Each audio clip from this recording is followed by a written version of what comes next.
my parents very quickly learned that I was going to do whatever I wanted. I think the way that I deal with that angers a lot of people. I think it's one of the main reasons that people hate me. I got diagnosed ADHD and I've been off medication since I was about 20. About a year ago, I got diagnosed autistic too. Oh, I don't know. The TikTok algorithm's a better doctor. What do you figured it out? It was like, welcome back to Tell Us About. We are on episode number 12. And we have joined with us one of the most hated people in all of Path of Exile, if you base it off of CatmasterOP's comment section for a podcast, Balormage. Thank you for joining us today. What an intro. Fantastically accurate. How you doing? So we usually start this off and ask you, how did you get into gaming? Not necessarily Path of Exile, but just games in general. How did you not? It's a better question. I don't know. I was I want to say somewhere around 8 to 10 playing Duck Hunt on an original Nintendo system, and it's been gaming ever since then. I had the unfortunate string of about 10, 12, 14 years of my life where I was like a tradesman who had to work 70 hours a week, and so that meant less gaming. But otherwise, all my time since I was like 8, gaming whenever possible. So your parents didn't put restrictions on gaming or anything? They tried. Restrictions didn't really work on me as a kid. My parents very quickly learned that I was going to do whatever I wanted, whenever I wanted, and if they wanted to know what I was doing, then they would just have to allow me to do what I wanted, and then I would tell them, and that was the deal. And then they knew where I was and what I was doing, and it ended up just being gaming most of the time. I didn't really get into as much trouble as a lot of people I knew because I just wanted to go home and play video games. Well, there you go. At least your parents know where you're at. You're in the room playing the video games. Yep. What were some of the other video games that you played growing up that really stick out? Oh man, I have the worst memory in the world. Ragnarok Online was the first time I got super addicted to an online video game. Obviously, a lot of Diablo 1 and a lot of Diablo 2, and then a little bit of Diablo 3 when I had a real money auction house because it was worth it to play the game to make money. But once they got rid of the real money auction house, I stopped playing that. And Ragnarok Online being my first big MMO that I loved that one. Obviously I played WoW for a bunch of years, because how do you not? And well, some people do and don't. I mean, you're making some broad generalizations here. I don't know. We had a lot of people who didn't play any didn't have a PC for a while and stuff. So yeah, but like if you're addicted to gaming and it's your life from the age of 8, it's really hard to avoid having played WoW for a while, right? Like if that's like your whole thing is you want to play video games and you did it your whole life, you've probably played WoW. Maybe. What else did I play? WildStar. I played that for a while too. I've played pretty much everything, but those are like the standout ones.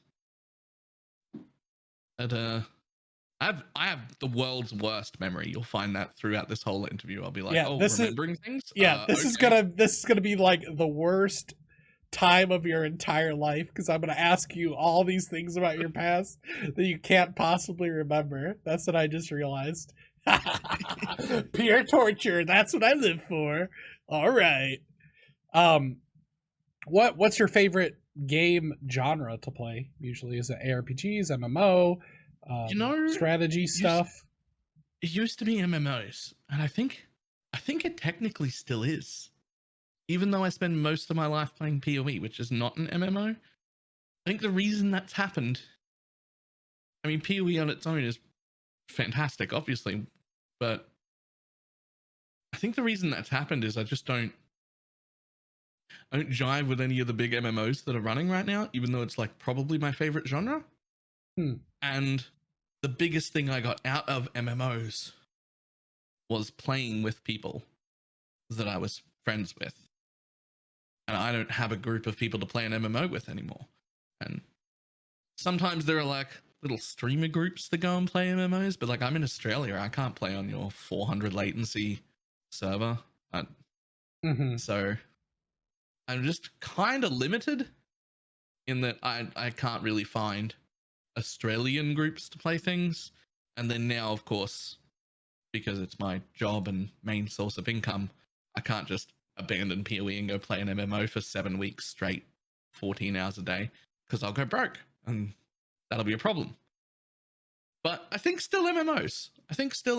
Just there isn't one good enough right now to take me away from PoE.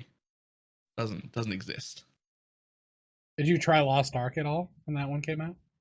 Yeah. I really enjoyed it, but I really enjoy it more as like a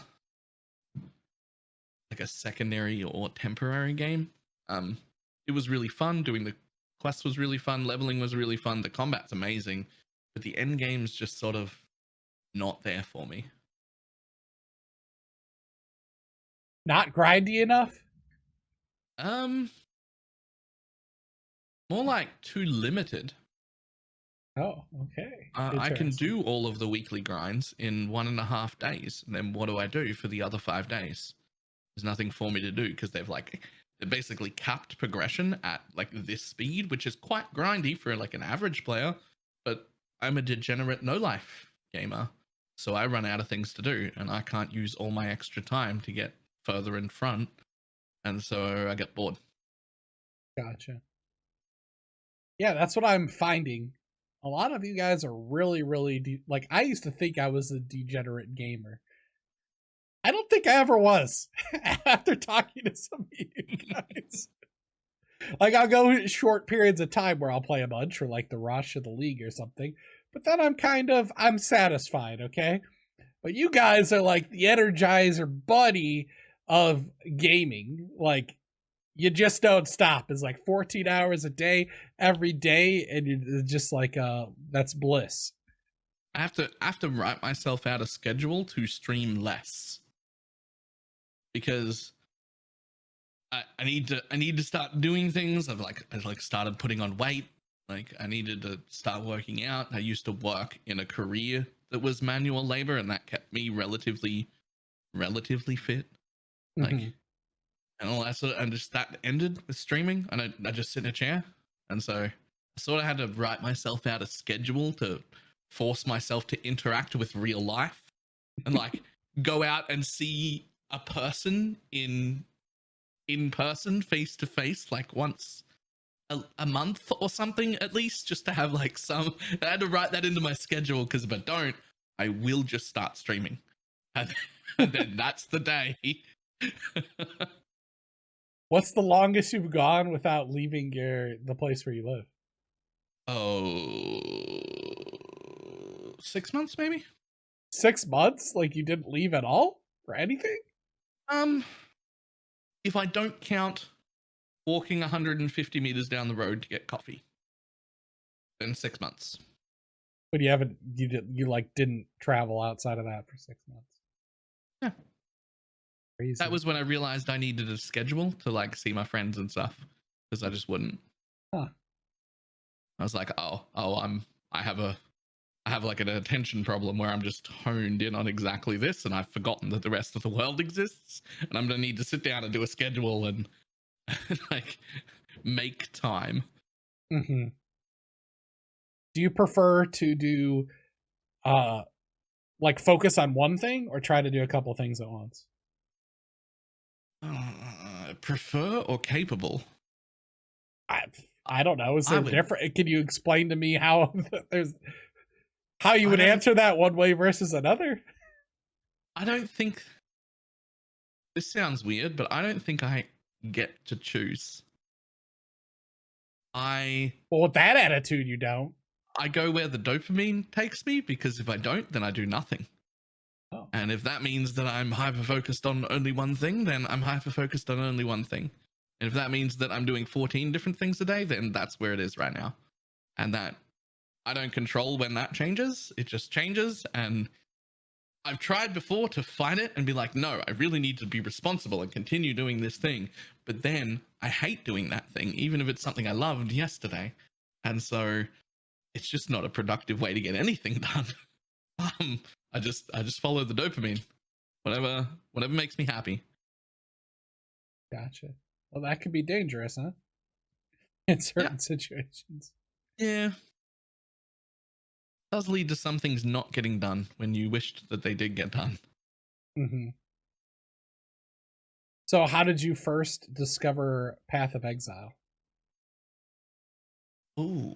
That would be, I was in a Australian guild playing WildStar, and I met some people who I'm still friends with now. One of my best friends, who I forget to message and really should message and talk to more, was playing that game with me, and then there was some downtime in raiding, and he suggested coming over to play PoE because he played it. We only played in hardcore at that point, like 98% of the community played in hardcore. And then it was downtime. We had a few weeks, so I was like, yeah, all right, I'll go over there and I'll play that. I think I played for like 6 weeks and never made it to maps because it was hardcore and I just died. And that was it. I was in love with it ever since. I very much liked the difficulty. The fact that I could play it for 6 weeks and not even make it through what was essentially the tutorial meant that I had a lot to learn. And that excited me. And then here I am ever since. What league or what era did you start playing? I can't remember the name of the league when I started, but what happened very soon after that, our WildStar guild sort of fell apart. Too many people left and we couldn't raid anymore. And I had to look for a new game to play because there were no other Australians playing. And I was like, well, if I can't raid, what's the point in playing the game? And then it was like a one week before a new league was going to come out. And I was like, okay, so I'm going to move over there. Even I'd played like casually a little bit on the side. And I was like, all right, well, I'm going to move to PoE.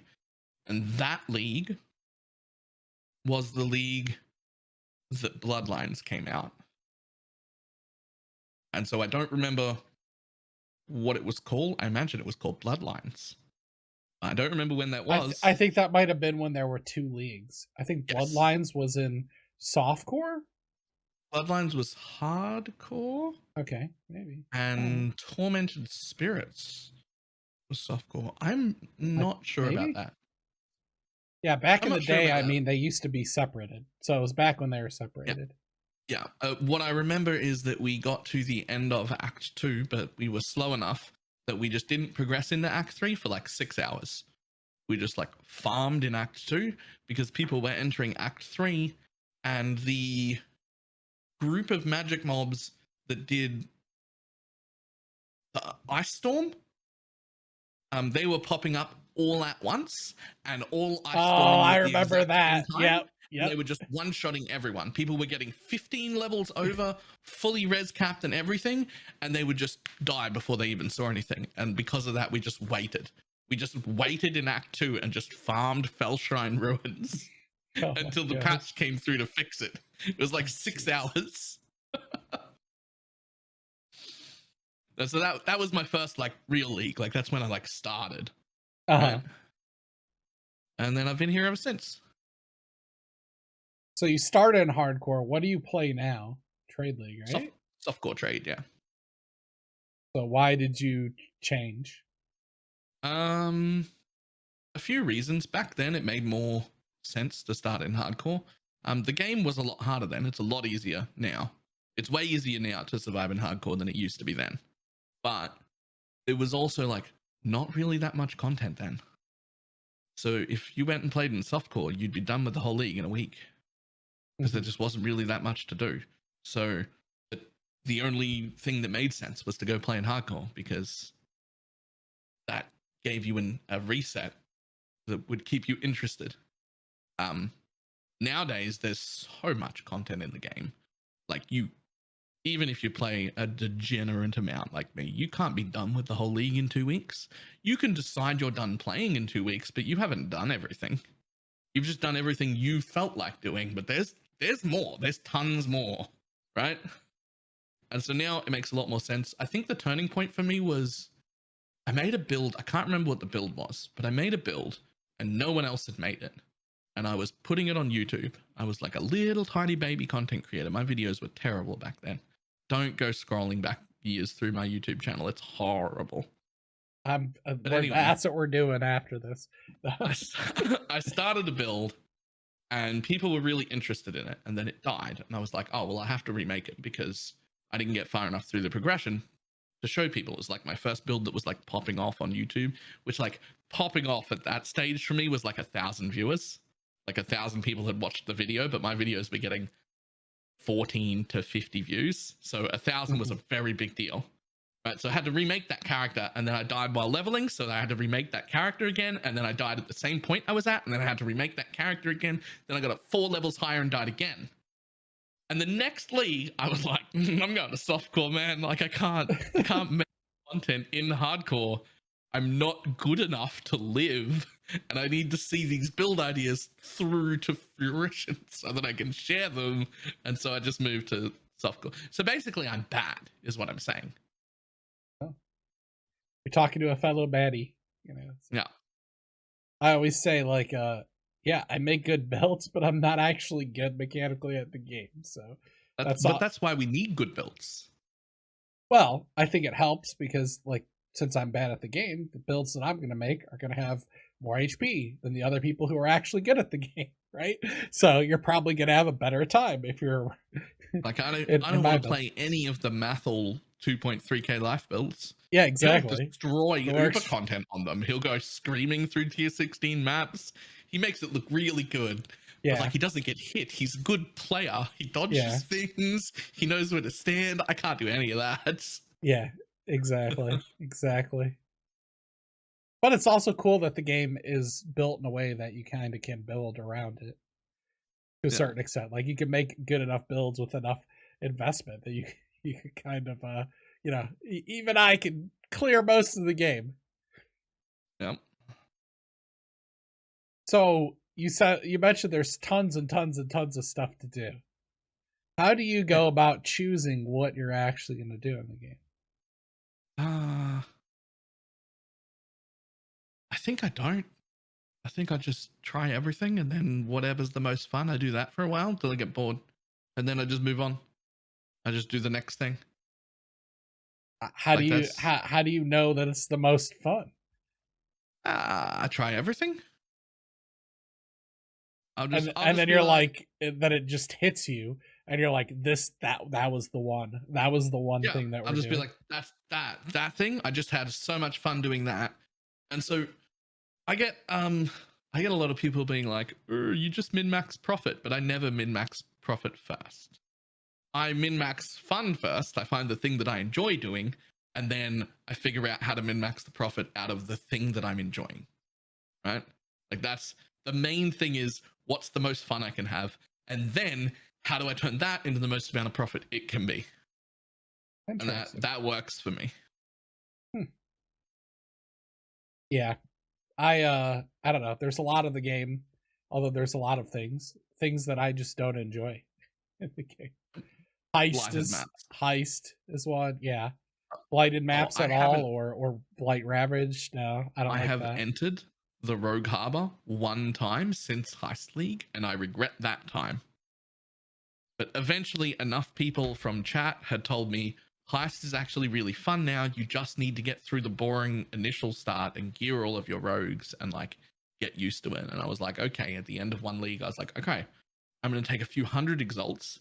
I'm going to gear out the most disgusting heisting character I can possibly do to give myself the best chance of enjoying it, right? And then I went on TFT and I like bought all the rogue gear like perfectly crafted for like obscene amounts of money that you should never spend, and it was still trash. I played. What was this? Which league? I forget. It was like 2 or 3 leagues after Heist came out. Like it had a patch, and people were like, "It's good now. It's good now." And so I spent an inordinate amount of money to make just like the best heisting rogues you could get and the best heisting character you could get, and then played it for like a solid week. And I was still like, I'm never coming to Heist again. This is trash. I don't want it. And people were like, but you make so much money. And I'm like, yeah, no, I get it. I see the profit. Like I paid stupid amounts for that character in the gear, and I made all of that money back. Heisting is stupidly profitable, but it's so boring. I don't want to. I'm never going back again. Exactly. The trick is, if you never enter the Rogue Harbor at all ever, you never get those quest contracts on the ground, so you don't have to pick them up. So, and you can still get all of your normal blueprints to sell to people. So that's my entire engagement in Heist now, is I pick up blueprints and I sell them to people. Nice. You know, well, it's also nice that you have things that you can interact with the mechanic that way and just sell it to other people. That's pretty cool about the game, right? Yeah, that's really good. That's almost kind of one of my favorite things, is you can engage or not engage with anything you want. For the most part, you can just sell the things you don't want to do and focus on only doing the things that you do want to do. With some small exceptions, but like that's the general rule. Do you have any things that you find that are very profitable and then it kind of ruins other content for you? Not really anymore. NEM 3 was a little bit too excessive, but they got rid of that. So now that NEM 3's gone, everything is kind of on the table. Like you can do practically anything now. Yeah. Like my MFing character makes a ton of money. I'm looking at like 40, 50x profit a day, but I could also make 40 or 50x profit a day doing one of like 7 other things. So it's just which one was the most fun for me. Well, that one was the most fun for me, but if I had more fun doing farming essences or sentinels or doing the glacier roundup thing or just rushing bosses to get boss drop maps, like there's so many things I can do now that all can make tons of money, so it's fine. Gotcha. How do you ground yourself? Like you mentioned, you're making, okay, you're doing this thing, you're making 40, 45x a day or something, 40, 50x, when that's not even what a lot of people make in an entire season. How do you deal with that and worry? Like, I think the way that I deal with that angers a lot of people. I think it's one of the main reasons that people hate me. Is because I don't like ground myself back to the level of the casual. I don't say, all right, here's your 2 to 10x build. What I say is, well, if you need 50x to make this build, what I can do is teach you how to make 50x with the time that you have. Like I can do that. If you play 2 hours a day, I can have you at 50x by 1 or 2 weeks very easily if you're willing to learn. But if you just want me to like cater and bring the price down from the full 50x build to a 10x build, you're probably not in the right place, because I'm not bringing it down there. I know that you can make that much money with 1 or 2 hours a day, and I'm happy to walk you through the entire process. I will teach you to have real money, but I don't dumb the build down so that it can be accessed by someone who only has 10 instead of 40. I think that makes a lot of people hate me. But the people who hate me because of that probably aren't my target audience anyway. So who is your target audience? Okay, so one of my favorite things, this leads me into what really gives me satisfaction as a content creator. That's what that let's leads go. me into. This sounds This spicy. is the thing that makes me happy, the reason I will keep doing it. The reason I have no intention of stopping. I get really, really excited, and this happens a lot, when I take people who have played for a little bit or even a while, but would generally struggle to put together a 10x build. And then they decide, okay, instead of being upset, I'm going to really buckle down and learn. And then I get to teach them. And then that person comes back to me the next league and is like, my character's worth 180 exalts and I'm thinking about buying a headhunter. What should I get? What kind of build should I do? And I've taken someone who's played for like 3 years and has never had like a 10x build, and suddenly they're running a 150x build and they're like, I didn't even play anymore. I'm only playing like 20 hours a week total. like including weekends. And suddenly now I have money. And that, when I take people that like that and then turn them into essentially rich people without having them spend a bunch more time or be super inconvenient, like I'm not going to have people crafting or flipping or doing all of the boring things. Like I still want you to play the game. I just want to do it in a smarter way. For those people, it happens super often, come back and they're like super grateful and they're like really happy with themselves and they're really happy with the progress they've made and they're now able to do all these other fun builds that were out of reach in the past. And that makes me ecstatically happy. I want to make as many people as possible able to run whatever build they see that they're interested in. Because that's really the only reason we want to make currency. Like, I don't care if the pile gets bigger. That doesn't mean anything unless I can do something with it. The only reason you need to make currency is if you see a build, it looks really fun and interesting, you should be able to afford to play that build. That's what it's for. That's what the currency is for. It's so that you can do this fun thing you've seen. It's not just a pile of make me good feel orbs. Like, they need to do something. For some people, it's a pile of make me feel good orbs that you can flex on your friends. I mean, yeah.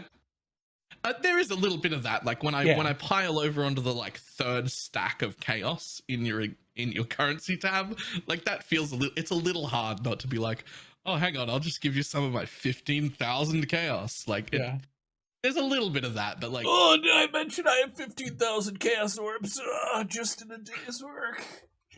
right? Like there's a little bit of that, and it feels good, but it feels better to teach someone else how to have 3 stacks of chaos orbs instead of just having them myself. Yeah, for sure. You got to get past that initial. He's playing expensive shit, and I'm jealous. stuff. Yeah, sure. I think it's part of the reason, at least part of the reason why I do get a lot of hate in like different YouTube comments and stuff is because I don't really dumb down stuff. Like my answer isn't I never do that like, oh, I get it. You only get to play 2 hours a day. This is unreasonable for you. I'm gonna make this thing that's more accessible at your level. Whereas what I want to do is be like, well, you've got enough time. Do you want to learn? And if you do, I will teach you how to make the money with that time. The only excuse is knowledge. You don't have knowledge. The game has way too much knowledge that's needed. Way too much. It's so much knowledge. But I will teach you that, and you can have all of the money, even with limited playtime. It's fine. And people don't like, a lot of people don't like being told that they're the problem, basically. Is that you could improve, and then your situation here would improve. They want sympathy because they don't have the time to be a degenerate no-life gamer like I am. They want to be like told, oh, it's okay, you could never do these things. It's out of your reach, and then they feel good about it, right? And I don't do that. Another part of it is that I'm really bad at communication. And I tend to say things that alienate people when it's not really my intent. But I'm working on that, trying to get better. Yep. I have a couple that come to mind that you've said in the past where I went, ooh, that's gonna piss some people off. Yeah. So, okay. So like moving slightly away from PoE. About a year ago. Just 1 second. This interview is about you, so it goes wherever you want. So don't worry about if you're moving away from PoE. If we want to stop talking about PoE and go off into the tangent land, let's just go. Let's just go. So first of all, when I was a kid, like 14, I got diagnosed ADHD, and I've been off medication since I was about 20. So like I have ADD, and I knew that for a while, and that's like that comes with a whole host of like problems that I just tend to manage as best as I can without meds because I didn't like what meds did to me. But about a year ago, I got diagnosed autistic too, which is a fun thing to learn when you're already 30 something. But that made a lot of sense, and it has led me to address a lot of the ways that I talk to people now, because I didn't really understand before how much my way of speaking alienated people I was talking to. And I tend to say things very literally and not expect people to get offended unless I was meaning to offend them. Yeah, that's not how the world works at all. Well, it's how I work. And so I had run around my whole life assuming that's how everyone else worked and getting very confused many times when people get upset at something. And I'm like, in my brain, you're being irrational, but it's my brain that's different. So the last year or so, we've been working on trying to communicate better.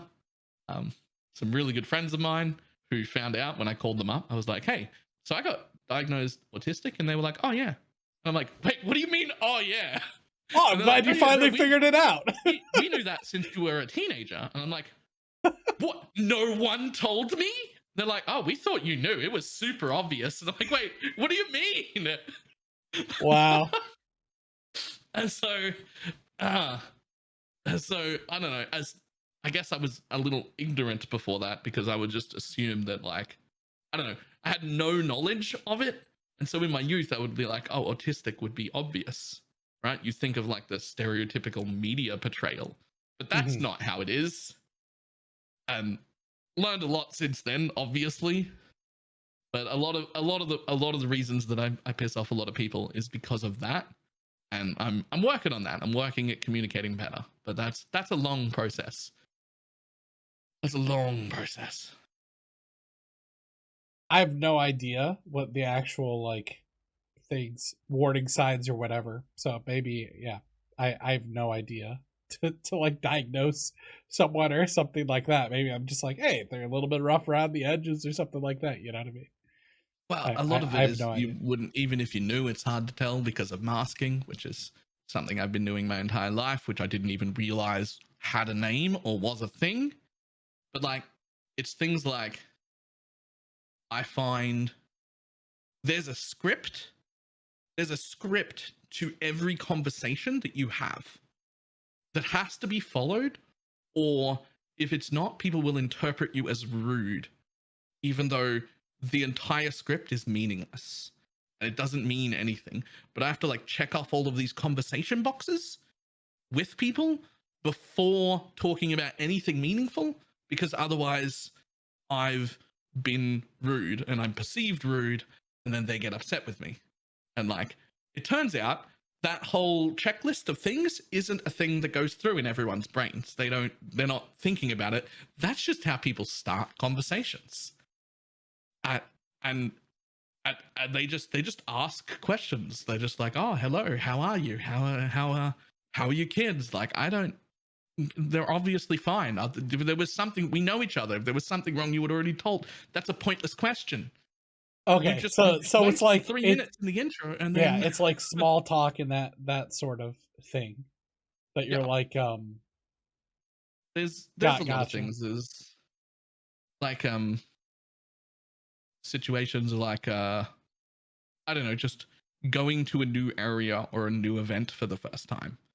People are able to just like show up to an event without knowing where they're going, or what time the event starts, or where they'll be able to park, or when the breaks are, or how long those are going to be, or just this whole list of things that I feel like I need to know. People could just walk in and just make stuff up, but I don't know the rules yet to that. Okay, you're making me really nervous. I'm starting to wonder if I'm autistic now. like I don't know the rules to this list of social interactions that we're about to have, because I haven't done that before. And it turns out, apparently, most people are just able to walk up and wing it. And that's weird. I'm able to walk up and wing it, but all the little things that you say go through my head. So now I'm a little bit going, maybe I should get tested. I don't think so, but I don't know. I think I'm a very abnormal person myself, so perhaps. And then there's also things like talking to people. When I'm listening to someone, I have only recently discovered, which is really weird for someone in their 30s, but I've only recently discovered that people need visual and audio clues that I'm listening to you. which means I need to like actually look at them, which like looking people in the eyes is like super uncomfortable unless we're doing it. And then like I need to like respond. Wait, as well. unless you're doing it. So now I'm just picture like the whole time you making like super awkward eye contact in the middle of the act. You're just like, but you think you got that part right now? Now I'm beginning to go. What's your definition of that? But like, I will listen better and retain more information if while someone else is talking, I can be like this. If I'm just staring at my fingernails and just like looking at things, I will retain more and listen and pay better attention. If I'm not looking at you and I'm like picking at my nails or like playing with a pen or something like that, I will retain and understand and listen better. But instead, I've learned now that I have to pay a bunch of my mental power to pretending like I'm listening. Because I am listening, but like if I don't show that through some form of a physical like verbal and visual cues to show that I'm listening, people think I'm rude and not listening and all sorts of things. So now I have to spend like a good portion of my mental ability pretending that I'm listening for the benefit of the person talking. Yeah, like putting on the signs that you would. Yeah. Huh. So now I get less of it and I retain less of it because I'm spending a bunch of time going, when is the right time to look at someone's eyes? When is the right time to say, oh yeah, or yeah, I get that, or something like that, right? Like when is the right time to reply, to continue that conversation so that they're aware that I do care and I am listening and I am engaged in this subject, because I can't just sit there going like this because people don't like it.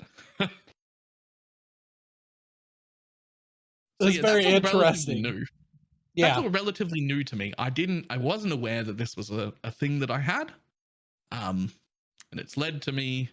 The one thing I wish I knew all of this before I started streaming, because I have definitely given a lot of people who will not see this because they'll see my name in the title and they just won't watch it because they hate me already. But I've given a lot of people an impression of me that doesn't suit what I think I am in my head. And I think a lot of it is because of this that I didn't understand. So I'm working to improve communication. It's going to be a long, forever process, but it's a thing.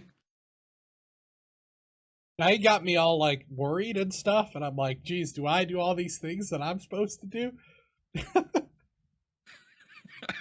Would you know?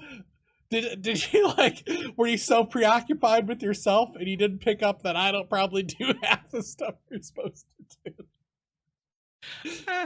I just thought of myself as a rebel. Like I don't know. I guess I know that like some of that stuff, but I kind of think a lot of the stuff that you mentioned is stupid as well.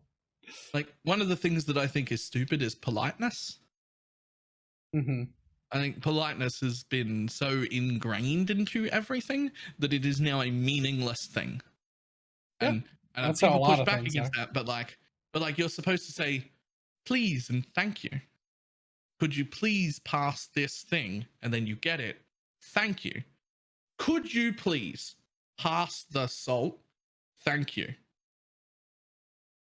But over half of the sentence, like 70% of the sentence was nothing. It didn't mean anything. You could have just pointed and said salt. That's one word. That's how I want to live. Salt. Yeah. Ooga booga, salt. It's the same thing. That's one word. But if you don't dress it in a bunch of pointless niceties that don't mean anything, then people are like, oh, you're rude. And I'm like, no, you're rude. You just wasted 18 seconds of this conversation on literally nothing. How much of this do you think is cultural versus actual? Well, I have no idea. I have no idea. But I've learned that I have to do those things. Gotcha. Because, like, you know, learning all sorts of things. I'm learning I'm a rude person mostly. Well, I'm learning that I have to do all those pointless interactions so that people don't think I'm rude when I don't mean to be rude. Like, I'm not trying to be rude. In fact, if anything, it feels rude to me in 80% of the conversations I have, because people don't ask what they mean or say what they mean. They dance around it and they pretty it up with little salads of nicety on the edge, and it takes 6 times as long to do anything, but they didn't do it in a comedic way. I don't mind when you lengthen the thing to make it funny. Put jokes on the outside. Those are great. Just politeness is just like a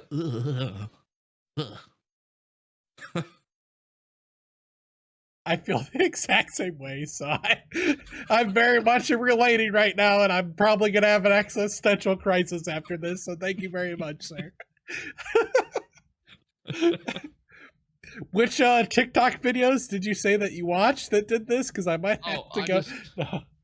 That is how I first figured it out, though. TikTok diagnosed me with autism. They put me on autism TikTok, and then I found out that I related to a whole bunch of things from these autistic creators, and I was like, that's insane. This is blowing my mind right now. I'm gonna head off to my GP and get a referral to a specialist, and then go through all that rigmarole. Thank God I live in Australia. The whole thing, diagnosis from front to end, ended up costing me like $250 total, because there was like one thing that wasn't covered, like one dude I had to see one time that wasn't just automatically covered. And so I was a little mad about that, to be honest. But then, that's not bad total. Like, what do you, I don't understand. What's autistic TikTok? What is that?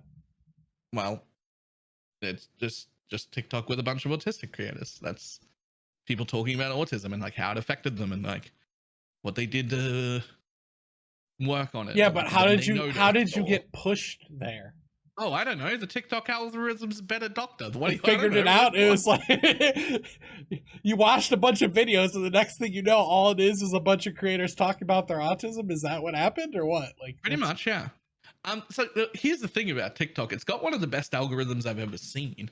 The people who don't engage in TikTok are like, isn't TikTok just a bunch of little kids dancing? And I'm like, I have not seen that. Like, that's not a thing that shows up on my TikTok. Well, that's good, because that would mean that you're a pedophile. Yeah, that's good. I'm glad I don't see those things. Okay. Because TikTok algorithm knows you better than you know yourself. Once you use it for a bit, if you just open it up for the first time, you'll see the most generically popular content, which is probably 16-year-old girls dancing, unfortunately. But by the time you've been on it for half an hour, you just scroll through stuff you don't want and like stuff you do want. It very quickly becomes accustomed to what you want, and you don't see any of that stuff. Like you see stuff that's related to you. People will open TikTok and it'll be like car videos and gun videos and car videos and gun videos and steak, and like that's nothing like mine. Steak to yours, right? And like that's like it'll learn you over the course of like one day, and then TikTok will just show you 1-minute clips about things you're interested in forever. Gotcha. Interesting. Yeah, that's what led me to a real doctor, was TikTok, which is ridiculous. Dr. TikTok. Yeah. So what are the main things that you think that you now realize outside of that? Are there any other things? So you said like listening, being yeah, because so much communication is nonverbal. But I think a lot of people just pick up on it, and they don't do what you described, right? They're not like hyper, oh, did I make the right amount of contact or whatever? They just kind of like learned that or picked it up subconsciously and kind of just do it. I've never thought, oh, well, until recently when I'm recording videos, I'm like, okay, I got to make eye contact with the camera and crap. You know what I mean? For that's usually good for videos and talk with your hands and stuff. But I don't know. I also did remote consulting for a very long time where we didn't have video on, so I just got to like sit back, in my sweatpants and let's talk about things. So, it's hard when you don't focus on that for a while. I don't ever remember a point where like I focused on that really. So I don't know if I actually do it or don't do it. So now that's like I had to learn those things like some of those things I had to learn them as a teenager just to be able to have interactions with people. Oh yeah. And I always thought it was the weirdest thing ever because I assumed that everyone was doing it. And like everyone just knew this list of scripts for different social interactions that you had to go through for some unknown reason that I could never pinpoint. And I was like, this is so much mental energy. It is so much mental energy to make sure I get all of these interactions right. And I was so confused as to how everyone else learned them. I was like, these weren't taught. Like, why weren't they taught in school? I'm sitting there thinking in primary school, I could have been taught these social cue interactions so that I knew what they were instead of having to figure them all out. Yeah. So that's the part that I can't relate to because I just kind of like knew or observed them or picked up on them, I guess. Yeah. I never felt like, oh, well, I list that. But the rest of the stuff, like, okay, we have to add all this fluff in or something. I very much feel like, okay, get to the point. Like, there's a point here, right? That sort of thing. But that's more, I think, of impatience thing, necessarily what you're talking about. So maybe it's a little bit different. It just sounds kind of the same. It is making me a little bit nervous here, just a little bit, just a teensy bit. Like the best example is some of my best friends that I interact with in real life. They're never gonna ask me like, they're never gonna even say my name to address me. Like if they come into a room and what they want is that they're going to KFC to get chicken or something, and they want to know if I want anything. There's no like, hello, are you free for a second? Hey, I was thinking about going to KFC. Were you hungry? Did you want something to eat? There's a whole waste of time there. My friends will be like, KFC. Yep. No. Cool. That's it. That's the whole conversation. And like, That's perfect. That's perfect. We just did the whole conversation. It was 3 words and a whistle. You know, 2 words from the whistle from them and a yes or no reply from me. And then we're done. That whole conversation. We did the whole conversation. You wouldn't be through the intro. Like, why are you asking me if I'm hungry? You don't care if I'm hungry. What you care is, do I want chicken? Which doesn't, whether I'm hungry or not, isn't the deciding factor. I will quite often have chicken when I'm not hungry. I love chicken. Interesting. That's like I would call that like semantics. Yeah, you know, get into there. Another one is I only learned this one recently. This is actually the one that ticked me off the most. Like the one that got me the most was, hey, the bins are full. Yep. Yes, they are. Congratulations, you have eyes. Like, what do you...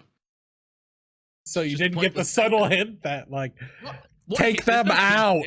A statement. The bins are full. Yes, they are. Congratulations, your eyes work. What do you fucking want from me? Yeah, the subtext of, can you make them unfilled? They wanted me to take the bins out. Yeah, exactly. Yeah. Which I have no problem doing. I don't mind. Just say, hey, take the bins out.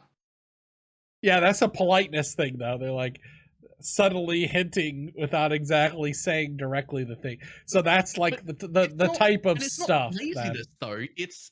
It never even occurred to me during the interaction of the bins are full. Yes, they are. I didn't realize that had become an argument. That's the start of an argument, apparently. As far as I'm it's basically, why are the bins still full? And when are you fixing it is really the argument of all that. From my brain, we just agreed on a pointless observation. I was like, well, I'll just put that down as another pointless interaction that happens that I just have to be part of for some reason. But we agreed on it at least, so nothing bad can come with this till later that day when they're angry at me for no reason. And I'm very confused. So that's another one. You get that stuff happens. I don't know. People they don't say the thing they mean. They say a thing that's supposed to nudge you in the direction of the thought that they're having. Like, I'm supposed to be inside your brain. Like, just say, take the bins out. I don't mind. I'll just do it. It doesn't bother me at all. Very interesting. Okay, I'm starting to feel a little bit better because that was pretty obvious to me. So maybe dodged a bullet there. Maybe I'm just an asshole. I have to actively remember it. that as a thing. And it's like Yeah. each individual thing that happens, I'm going to have to learn that and actively remember it, right? Because I'm sure there are a ton of things like that I'm still missing right now. Like there'll be a ton. And I have to learn them. And then I have to actively recall and remember that thing as like this weird interaction. There's this thing where people will say this thing, but they mean this thing. Like for the longest time, somebody would be like, hey, do you want to go get a beer after work? And what they mean is they would like to hang out with me for a while after work. I don't have to have a beer. I can go there and get a coffee or a soda or just water and hang out. But for the longest time of my life, if I didn't feel like drinking, even if I would have wanted to hang out with them, I would say no and go home because I don't want to have a beer because we end work at 2 p.m.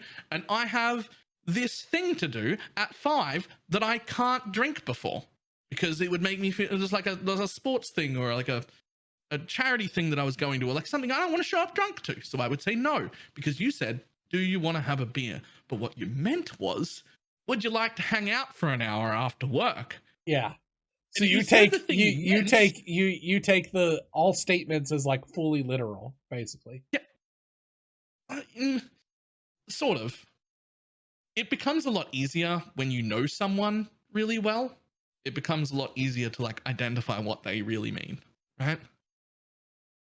But like, if it's someone you don't know very well, or God forbid, a stranger, I miss the cues that people interpret. I don't know them. Like the cues of what people mean when they don't say what they mean, I don't know those. So I have to learn them for every person. And it's a lot. That's a lot. But yeah, I didn't know any of that about myself. I just thought everyone was fucking weird till like a year and a half ago or whenever it was. I'm like, oh, I'm the weird one. Right, okay.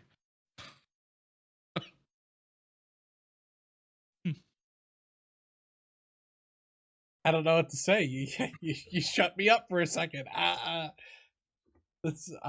just like picturing some of it. I guess like when I know that I'm being weird, I guess I'm also not oblivious to when I'm weird. But you're kind of making it sound like you had no idea that you were the weird one or the unusual or didn't behave like it. Yeah. I guess I pick up on it and I'm just like, yeah, so I'm way different than a lot of other people. That's not how people normally interact or would take that. But it's not that I don't feel like that in a lot of different ways, that I'm different.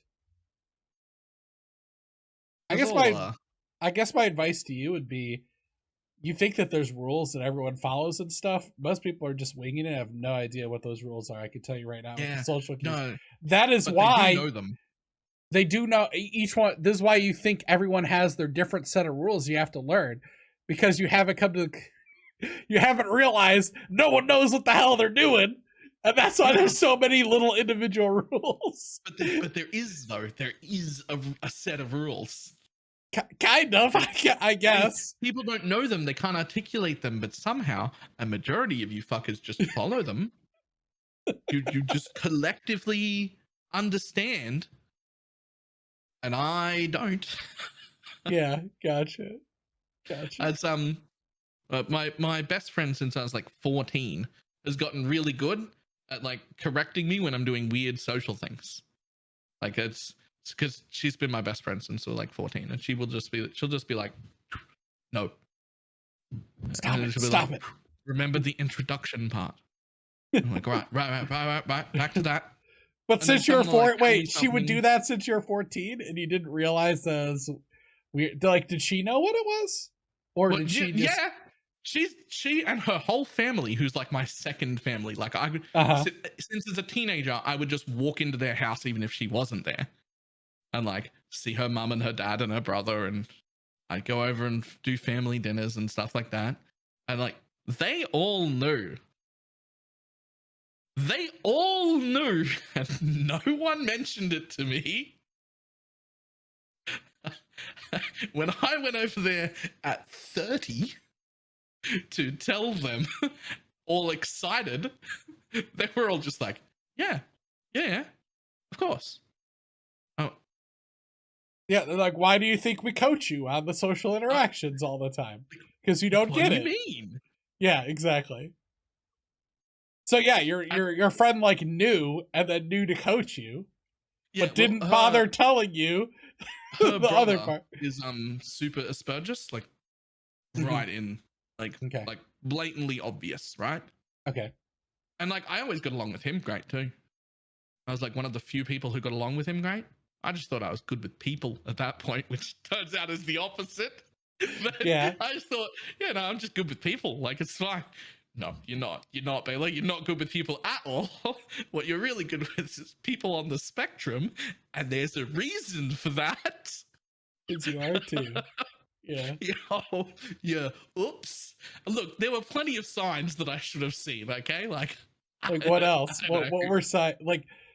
So you mentioned you had a job for a while. I imagine your friends aren't there to like coach you. Did that get you in trouble when you were working and stuff too all the time? Or did they also know? They also knew?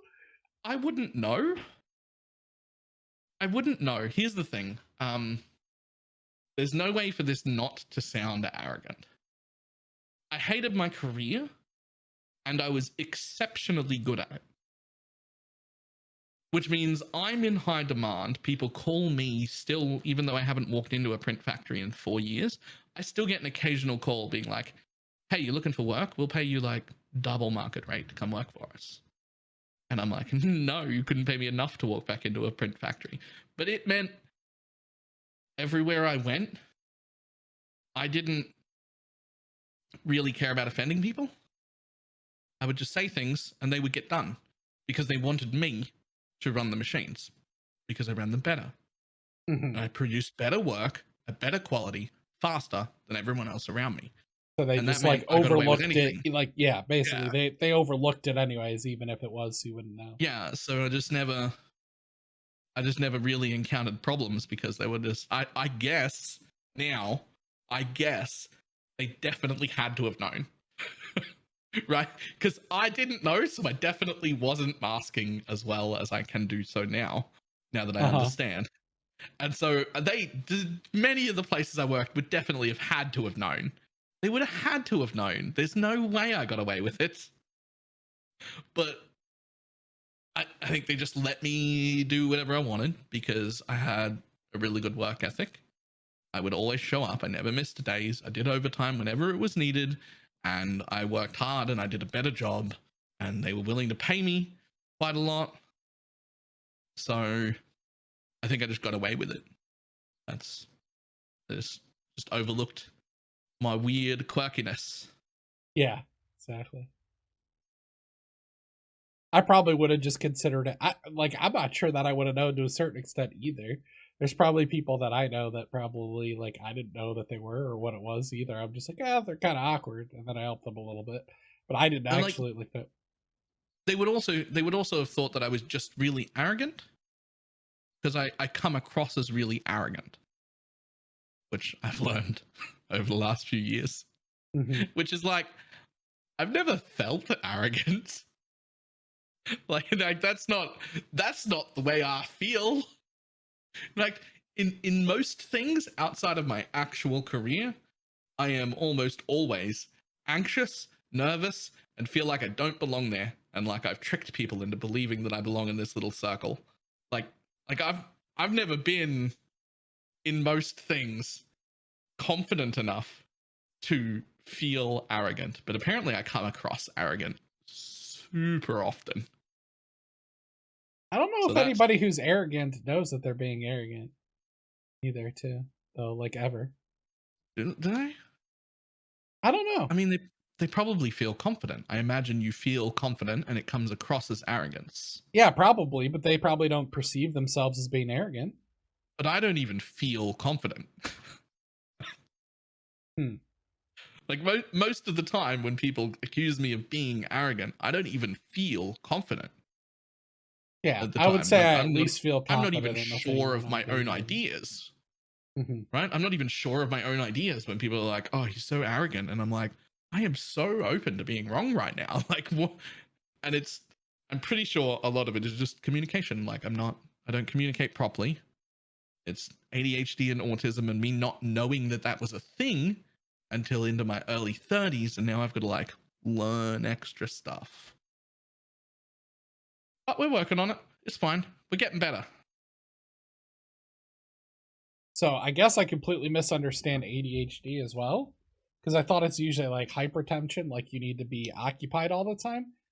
How are you? It doesn't How have are? to. Okay, yeah, explain that. What is? How does that Um, manifest as stuff? And how are you able to play Path of Exile? Like so sit for long periods of time. ADHD and autism quite often end up going together, but they are different things and they don't have to. You can have one without the other. It's relatively common to have both. Like, as far as like, if you've got one, you've got a much greater chance of having the other, just statistically, but they aren't like linked. Like, it's not like you will have both. So that's ADHD is the problem I've had that I've known about since I was like 12 or 14 or something, right? Like that's the thing I got diagnosed with. And a lot of it was hyperactive when I was younger. A lot of it was very hyperactive when I was younger. I would go like running around the oval over and over again just because I had too much energy that I had to burn off. But that seemed to like kind of change. Basically, what it boils down to is I don't produce enough of my own dopamine in my brain. So I don't get to decide what's interesting and what's not. And I struggle with things like object permanence because of it. And what's the other word? Object permanence? Yeah, object permanence. It means when I don't see something, it doesn't exist. Yeah, It's that's what I thought very it meant, but you actually mean okay. I thought it was yeah. an actual literal thing, but you mean like concepts as well. Like uh you have to do XYZ thing today and then you just completely forget about it. So it's like So task well, permanence or concept permanence too? that's also a different thing. So the Okay. object permanence, for instance, is a thing where um I need to, for instance, change the bathroom light. The bathroom light went off and I had to shower in the dark. The light bulb glue. I have light bulbs already here. It could take me 4 to 6 to 8 months to a year to replace that light bulb. And the reason is I get out of the shower and where I dry myself is not even in that room. It's a very small room. I walk out into my bedroom. And now I'm out of the bathroom. And the bathroom light not working doesn't affect me anymore. So it will never enter my head. And the next time that I'm going to find out that the bathroom light is broken is when I go to have a shower again. And by then, I am naked with a towel over my shoulder and the lights are outside in another room. I'd have to go get redressed to go out there. So I'm just going to shower in the dark again. But then when I leave the bathroom, the light doesn't exist because I didn't see it. It's not causing me a problem. And that will just happen. And that just rolls. And there's nothing I can do about it. It just keep happening. And it quite often, for a lot of my life, even I thought I was just lazy because I didn't really understand the difference. But it never really made sense that I was lazy because like my work ethic was like right up here. When I went to work, no one at work thought I was lazy. Right? Like that was never a thing I got accused of at work. I would work just solid from start to finish, 12-hour days, no problem. So people at work would always be like, that guy's not lazy, he's a hard worker. But then I'd get home and people would be like, you're so lazy. And it never made any sense. And that was all object permanence. Just things would just disappear. Tasks would just disappear. And then you get the classic, people get the media representation is like, ooh, shiny butterfly. Right? Like, and you would get distracted by that. But it's more like there's 2 cups beside me. Those should go in the sink. So I pick those up and I put them in the sink, and I'm like, oh, the sink is full. I need to do the dishes. So I'll take the dishes out of the sink and try and put them on the bench. But I start doing that, and then on the bench is a packet of screws that I left there that I saw that I was using a while ago that I still haven't put away. And so I'll see the screws and be like, oh man, I need to just go put these screws back in the shed. And then I'll go out to the shed, and the floor in the shed is dirty. And I'll be like, oh man, that really needs to be cleaned. So I'll get a broom and I'll start cleaning that. And then while I'm cleaning that, I will find the tin of varnish that I was looking for weeks ago that I'd forgot existed. And I'll be like, that's the varnish. I was supposed to use that to finish the fence. So I'll pick up the varnish tin and I'll go and start varnishing the fence, because that's a job that I hadn't finished yet because I couldn't find the varnish. And then at the end of the day, I will go back inside to have a shower in the dark because I forgot the light was off. And then I'll come out, and the only thing that I was asked to do the entire day was to clean out the cups from my room, which I didn't do. And now the dishes are 1/3 done with some water in the sink all over the kitchen. So many jobs just half done or barely started. But I haven't stopped all day, but I've done nothing.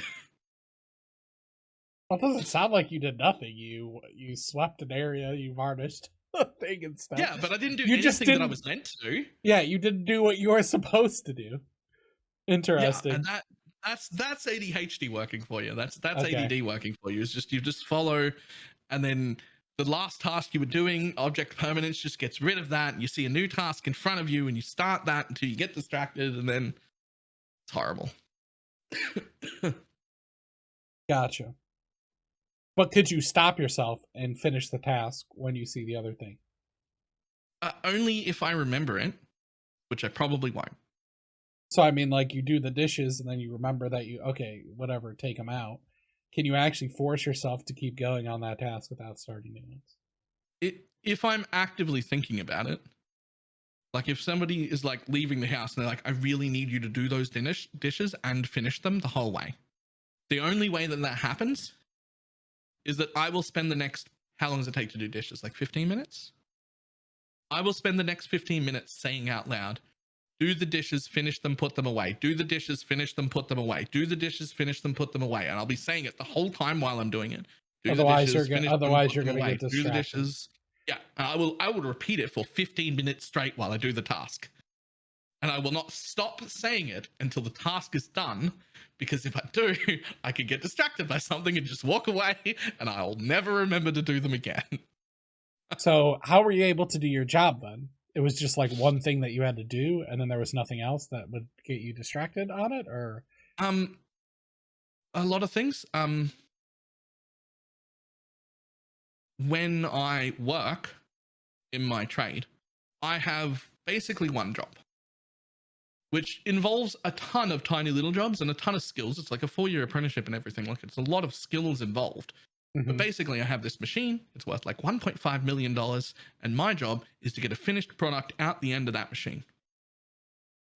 Nothing else matters. So there's nothing else to get distracted by. And for most of my career, I usually have 1 or 2 offsiders and an apprentice. So when I need something else done, I just tell someone to go do it. Mm-hmm. You go make me a coffee. You go do that. You go get ink. But if you didn't have that, then you would probably lose your job, because you go in to get the coffee and then want to put the dishes away or something, right? So or no? When I haven't had that, it's never really been a problem. I'm super able. I'm still not entirely sure how this is possible, but I am super able to just at work be like, okay, I'm going to start this plate change. This takes exactly 3.5 minutes. It takes me exactly 3 minutes to make a coffee. So I will just hit the start plate change. The machine will start doing its Itsy Witsy Spider song that it plays while it's like, it plays Itsy Bitsy Spider while it's changing plates or whatever. I'll be like, that's 3.5 minutes. It's super loud. It's just a tune that it plays while it's doing this mechanical plate change thing, because you shouldn't go near the machine or stop it during that. So it's like a warning to not do anything. And while that's happening, I'll go and make a coffee and I'll just come straight back. What'll happen more often than not is that I'll forget I've made the coffee and it'll just go cold. Okay. But I don't know. I've never really had a problem at work. I don't know. There's this set task that is super, Like I'm super super capable of important, doing. and and you're like super And not only fixated is on your that my primary one. task, yeah, but not only is that my task, but nothing else in this whole factory is my task. If I see something else that's not done, that's not my problem. It's not my job to do that. This is my job. So I don't get distracted by it, right? Like And that's this is my different job from right like here. your house or your living area where you're like, well, it's my Yeah, job to like also do all these things. yeah, everything here is my job. Even when I was living with a partner, it's not like there are her jobs and my jobs. There are just jobs, and we both live here. And so I would just start doing whatever needs to be done, and then that leads you down the whole rabbit hole. Mm-hmm. But Interesting. yeah, work was a lot easier.